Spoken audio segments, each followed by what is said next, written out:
നമുക്ക് ഈ വിശ്വാസം തിരികെ പിടിക്കേണ്ട വലിയൊരു കാലഘട്ടമാണ്.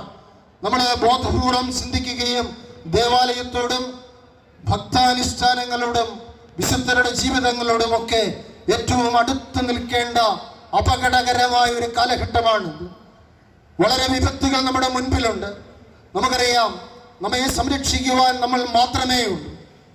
നമ്മുടെ വിശ്വാസം സംരക്ഷിക്കുവാനും കുടുംബം സംരക്ഷിക്കുവാനും നമ്മുടെ പെൺകുട്ടികളെ സംരക്ഷിക്കുവാനും നമ്മുടെ യുവജനങ്ങളെ സംരക്ഷിക്കുവാനും ഒക്കെ നമുക്ക് കടമയുണ്ട്. അതിന് ധൈര്യപൂർവ്വം നമ്മുടെ ജീവിതത്തിൽ പ്രവർത്തിക്കേണ്ടിയിരിക്കുന്നു. നാലാമതായി എനിക്ക് നിങ്ങളോട് പ്രത്യേകമായി പറയുവാനുള്ളത്, നമ്മുടെ ഈ വിശ്വാസം പ്രഘോഷിക്കുവാനുള്ള അവസരങ്ങൾ പാഴാക്കരുത് എന്നാണ്. ഇന്ന് പലപ്പോഴും വിശ്വാസം പ്രഘോഷിക്കുവാൻ മടിയാണ്. ഞാനൊരു ക്രൈസ്തവനാണെന്നും ഞാനൊരു പുരോഹിതനാണെന്നും ഞാനൊരു സമർപ്പിതനാണെന്നും സമർപ്പിതയാണെന്നും ഞാനൊരു ക്രിസ്തുവിശ്വാസിയാണെന്നും പറയുവാൻ പലർക്കും മടിയാണ്. പക്ഷേ നമുക്കറിയാം, ഈ പാലായുടെ പശ്ചാത്തലം എത്രയോ സുന്ദരമായ മതമൈത്രിയുടെ ഒരു വലിയ ഈറ്റില്ലമായി.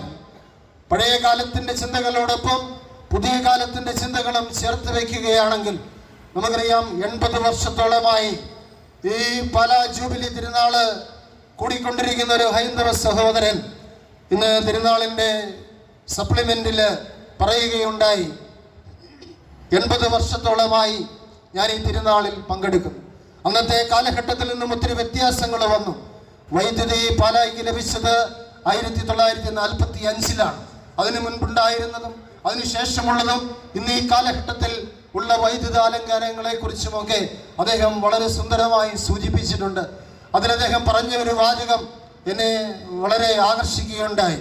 അതിലദ്ദേഹം പറയുകയാണ്, അന്ന് പ്രദക്ഷിണങ്ങളിൽ ആദ്യ കാലഘട്ടങ്ങളിൽ നടന്നു നീങ്ങിയിരുന്ന അമ്മമാര്, അവരുടെ കൈപിടിച്ചുള്ള പേരക്കുട്ടികള് ഈ പ്രദക്ഷിണത്തിന്റെ വഴിയോരത്തെ കാഴ്ചകൾ കണ്ട് നിന്നു പോകുന്ന കുഞ്ഞുങ്ങളെ എടുത്ത് മുന്നിലേക്ക് അമ്മമാര് പ്രദക്ഷിണത്തിൽ വയ്ക്കുമായിരുന്നു. അന്ന് കുഞ്ഞുങ്ങളുടെ കയ്യിലുള്ള പിടി ഇന്ന് മാറിപ്പോയി. അതിന് വ്യത്യാസം വന്നു.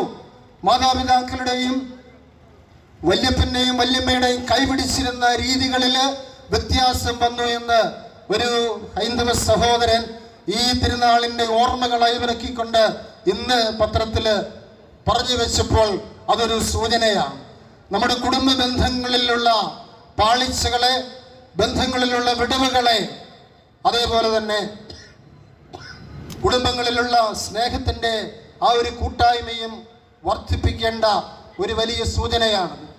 നമ്മൾ ധാരാളം നേടി എന്ന് കരുതരുത്.